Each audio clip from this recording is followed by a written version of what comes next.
Okay, now this has a lot to do with cells and how they manage their water on a day-to-day basis. As I said, this is kind of an important deal to cells about this water coming in and out. The ability of a cell to survive depends on how much water it takes in and how much water it gives up. So at the top here, just to explain this diagram a little bit first before we really get into it, are all the animal cell situations. Okay, so right here across the top are all of our animal cells, and then on the bottom are all of the plant cell situations. Alright, so that's how the diagram's divided up. The other part are the columns. So we've got hypotonic solution for animals and plants. We've got an isotonic solution for animals and plants.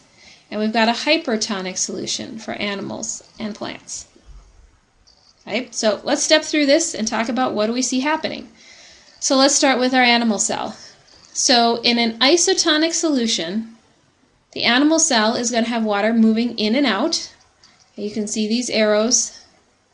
Got water moving in, water moving out, keeping the cell normal, okay, keeping its shape, maintaining however it is. But in a hypertonic solution, we've got water moving out, right? If the solution is hypertonic, that means the cell is hypotonic. It's going to move from hypotonic to hypertonic, so the cell is going to lose water. Okay, it turns into a shriveled cell. That's when your body says, oh, my cells are shriveling, I need some more water. It makes you thirsty, right? So if you eat a lot of salty foods, for example, okay, that's going to create shriveling in your cells, and you're going to be thirsty. So your brain notices your cells are shriveling, says, drink more water, so that we can get that water to come back into the cells. The other side of this, though, is if your cell is in a hypotonic solution, instead water is going to move into the cell. Again, hypotonic on the outside to hypertonic on the inside.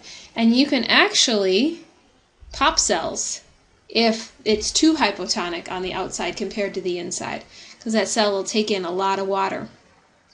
So it is possible to have cells explode if too much water comes in. That's why every time someone gets an IV, for example, it's not just plain water they're pumping into you. It's actually got some salts and things in that liquid as well to kind of balance with the amount of salts and other solids that are in your cells, so you don't start exploding your cells when you get an IV.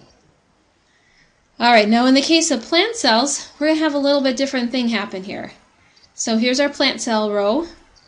First, our normal plant cell, water coming in, water going out. We call this plant cell flaccid. It's just having, just regular amounts coming in and out, so it's not under a lot of pressure. It's just kind of, staying the same. This is actually not ideal for plant cells. What plant cells actually are normally under conditions are called turgid conditions, in which they're taking in water, right? Plant cells want to bring in water to their cells, right? They've got a big vacuole they can store it in, and this helps to keep the plant from wilting. Okay, so if those cells are nice and full of water, kind of expanded a little bit, or turgid, that's expanded, that means that plant is going to stand up nice and straight and not wilt and have lots of water to do the things it's going to do. And again, this will be in a hypotonic solution. So you want to make sure there's lots of water outside your plant cells. So it's hypotonic for the plant cells, so they'll continue taking in water. And of course, they don't explode because they have a cell wall to support them. And so it's good actually to have your plants in a little bit of a hypotonic solution. Flaccid, not so bad necessarily, but if you get down to this point here in our hypertonic solution for our plant cell, what's going to happen is called plasmolysis. This cell is plasmolized. It's losing water, and we don't want our plants to lose water. What happens when they lose water?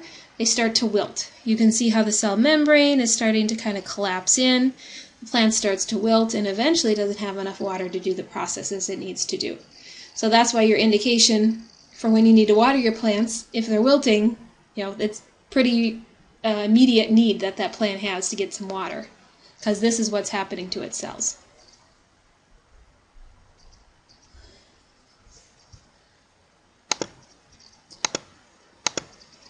And if we're thinking about environments that different single-celled organisms are in a freshwater environment, it'd be a hypotonic solution. So organisms that live in freshwater have to deal with potentially water continually coming into their cells. And organisms that are in a saltwater environment have to deal with water potentially constantly leaving their cells. So aquatic organisms have a variety of ways that they deal with osmosis based on whether or not they live in a freshwater environment or a saltwater environment. And this is just one example of how this happens.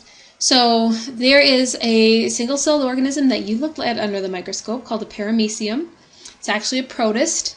They live in fresh water, and they have actually vacuoles, like a plant might. So you can see this little circular thing here. Okay, that's a vacuole. And remember, if it's living in fresh water, it's in a hypotonic environment. So water is going to keep rushing into this Paramecium, okay, based on osmosis. And that Paramecium is going to have issues if it keeps filling with more and more and more water. So what it does is it stores all that water in this vacuole. And then when that vacuole gets big enough, see if you can see it on this picture here. Do you see right here how this vacuole is kind of gone? It kind of smushed, squirted out essentially is what happened. So it gets rid of that extra water by contracting, okay, and squirting the water out of the Paramecium. And then it starts the process all over again, takes in more water, fills, fills, fills, fills, and then every once in a while when that vacuole is all the way full, squirts it out.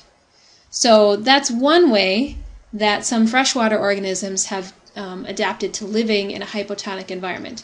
Again, there are other ways, and then there are some organisms that live in a hypertonic environment. So organisms have to deal with this on a day-to-day basis. Our bodies, luckily, our cells, are pretty consistent as far as the environment goes. So we don't have to worry about it quite as much as some of these aquatic organisms.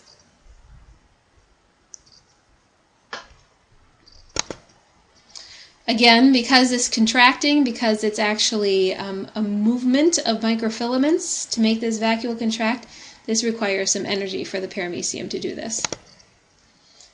All right, just a few more little tidbits about osmosis. The water that's moving through the cell membrane, if you remember from way back when in the slides, I said water can't move through the phospholipids on its own. Okay, it's a polar molecule, so it can't just wiggle through the phospholipids.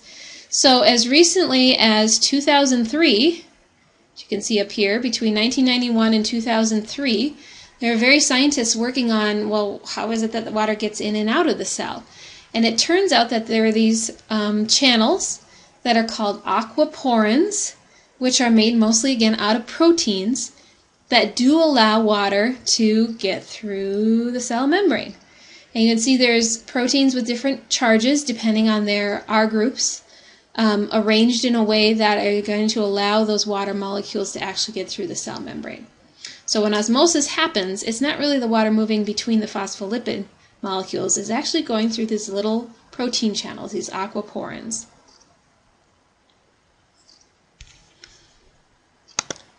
All right, last but not least, let's do a sample osmosis problem.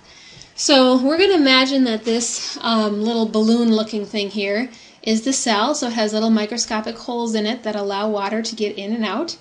It's submerged in a watery environment, but you can see there are things that are dissolved in the cell, like sucrose and glucose. Okay, that's right over here, just in case you don't see that. Okay, and then there are some things dissolved outside the cell as well in the water. Sucrose, glucose, and some fructose. The amounts, the numbers and the M's and all of that, have to do with concentration. So, for example, in the cell there's 0.03 molar sucrose. Molarity is a way to measure concentration.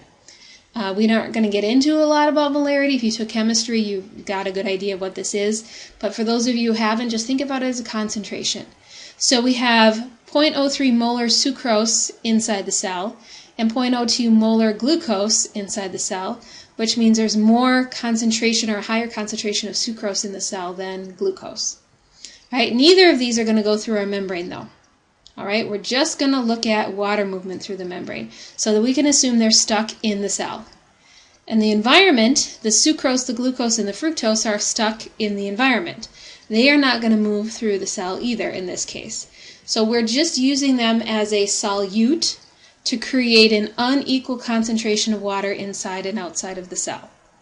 So when we add up our solute inside the cell, we get 0.03 molar plus 0.02 molar is a total solute concentration inside the cell of 0.05 molar.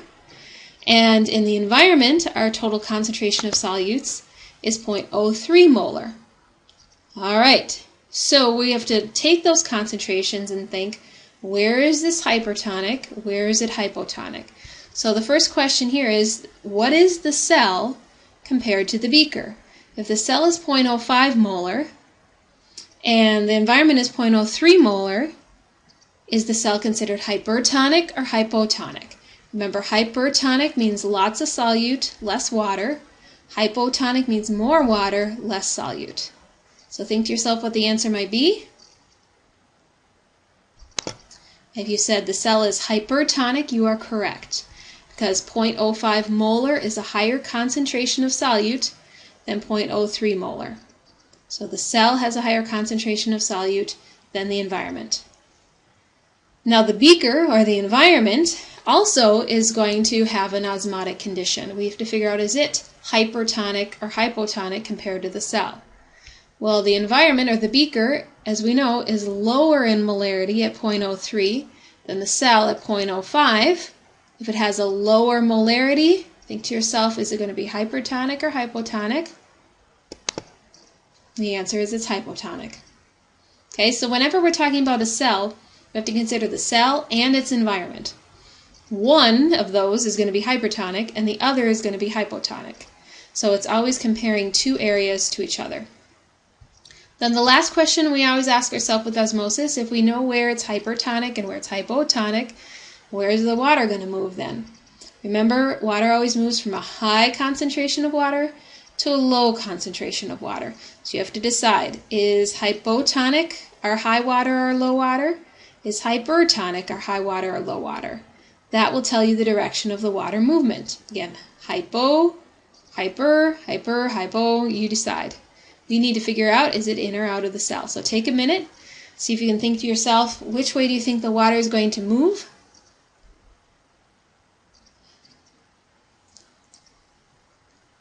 The answer is, the water in this case will move into the cell. Again, hypotonic means more water. Hypertonic means less water. Water always moves from high water to low water, so from the beaker to the cell. So it's going to move into the cell.